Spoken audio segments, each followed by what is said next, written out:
ভাইরা যদি আমাদের ভাই হন, আজকে আপনাদের অবস্থান পরিষ্কার করতে হবে যে আপনারা এই সন্ত্রাসের পক্ষে কিনা।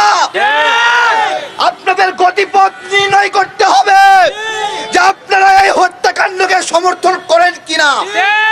যদি সমর্থন করেন তাহলে আমরাও বলছি, আমরাও আছি। আর যদি সম্প্রীতি চান তাহলে সম্প্রীতি থাকবে। আজকে আমরা মশাল মিছিল করতে চেয়েছিলাম, তারপরে ভাবলাম না, আমরা শান্তির বার্তাটাই দেই, মোমবাতি মিছিলটাই করি।